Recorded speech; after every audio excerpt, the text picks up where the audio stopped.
ఎక్కడ ఉన్నాయో కూడా తెలియని పరిస్థితిలో ఈరోజు ప్రజలంతా కూడా ఎక్కడికి పోవాలనో తెలియవు, ఎన్ని క్యాంపులు క్యాంప్ ఎక్కడ ఉందో కూడా, ఏర్పాటు ఎక్కడ అయిందో కూడా తెలియని పరిస్థితిలో ఈరోజు ప్రజలంతా కూడా ఉన్నారు. ఇంతటి దారుణమైన మేనేజ్మెంట్ బహుశా ఏ ముఖ్యమంత్రి ఎప్పుడు కూడా, బహుశా ఏ హయాంలో కూడా ఎప్పుడు జరిగి ఉండదు. ఆలోచన చేయమని అడుగుతా ఉన్నా. ఈరోజు వస్తా ఉన్నా, ఈరోజు చెప్తా ఉన్నా, ఈ 11,30,30,000 క్యూసెక్కుల గురించి ఏదైతే మాట్లాడుతా ఉన్నామో, ఈ 11,30,30,000 క్యూసెక్కులకు సంబంధించి మొదట ఇది రావడం ఇదేమి కొత్త ఏమీ కాదు. ఇటువంటిదే 1903లో 11,90,000 క్యూసెక్కులు వచ్చింది. 2009లో కూడా 11,10,000 క్యూసెక్కులు వచ్చింది.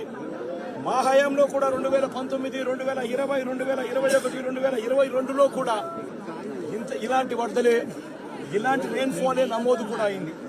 కానీ ఇలాంటి రెయిన్ఫాల్ నమోదైనా కూడా మా హయాంలో ఎప్పుడు కూడా ఈ మాదిరిగా 11 లక్షల క్యూసెక్కులకు చేరడము, దానివల్ల ప్రజలందరూ అచలాకుతలమైన పరిస్థితులు రావడం ఎప్పుడూ జరగలేదు. 2021లో శ్రీశైలం నుంచి దిగువకు 8 లక్షల క్యూసెక్కులు, శ్రీశైలం దిగువకు 8 లక్షల క్యూసెక్కులు 2021లో కిందికి వదలడం జరిగింది.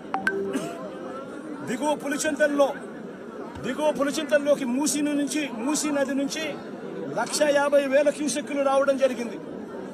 మున్నేరు నుంచి ప్రకాశం బ్యారేజీకి 3,50,000 క్యూసెక్కులు చేరినప్పటికీ కూడా ముందు జాగ్రత్తగా Srisailam reservoir, Nagarjuna Sagar reservoir, Pulichintala reservoir, వీటి అన్నిటిలో కూడా ముందు నుంచే ఫ్లడ్ వస్తా ఉంది అని తెలిసిన నేపథ్యంలో, వాయుగుండంగా మారుతా ఉందన్న నేపథ్యంలో, ముందు ఇన్ఫర్మేషన్ ఉన్న నేపథ్యంలో శ్రీశైలము, పులిచింతల, నాగార్జున సాగర్ డ్యాములను నీళ్లను తగ్గించి అక్కడ ఫ్లడ్ కుషన్ ఏర్పాటు చేయడం వలన డెవాస్టేషన్ రాకుండా కేవలం 8 లక్షలు 9 లక్షల క్యూసెక్కులు మాత్రమే నీళ్లు కిందికి వెళ్ళిపోయేట్టుగా చర్యలు తీసుకోవడం వల్ల ఇటువంటి పరిస్థితులు రాకుండా గతంలో చేయగలిగాము అన్నది కూడా ప్రతి ఒక్కరూ కూడా గమనించమని కోరుతా ఉన్నా.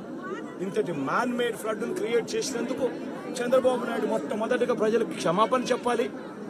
క్షమాపణ చెప్పి కనీసం వీళ్ళకందరికి కనీసం బేసిక్ ఫెసిలిటీస్ లేవు, తినేదానికి తిండి లేదు,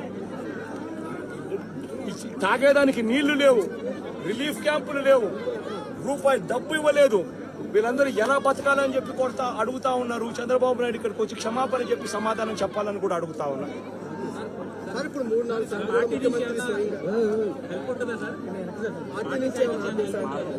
పార్టీ నుంచి మొత్తం అందరూ కూడా క్రియాశీలకంగా పార్టిసిపేట్ చేస్తారు. పార్టీ క్యాడర్ ఇప్పటికీ క్రియాశీలకంగా పార్టిసిపేట్ చేస్తూ ఉంది.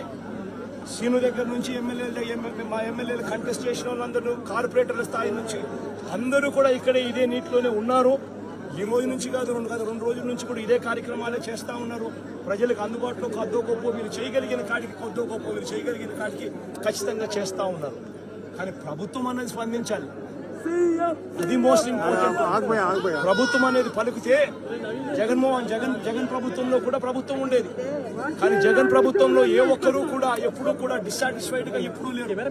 ఎందుకు లేరు అని అంటే కారణం, జగన్ ప్రభుత్వంలో ఒక వాలంటీర్ వ్యవస్థ ఉండేది, జగన్ ప్రభుత్వంలో ఒక సచివాలయ వ్యవస్థ ఉండేది. ఈ వాలంటీర్ల వ్యవస్థ, ఈ సచివాలయాల వ్యవస్థ గ్రామ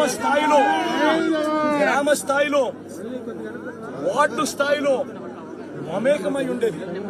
వీళ్ళందరూ కూడా, వాలంటీర్లందరూ కూడా ఎప్పుడు వరద వచ్చినా, ఎప్పుడు తుఫాన్ వచ్చినా వీళ్ళ సహాయ సహకారాల వల్లే గొప్పగా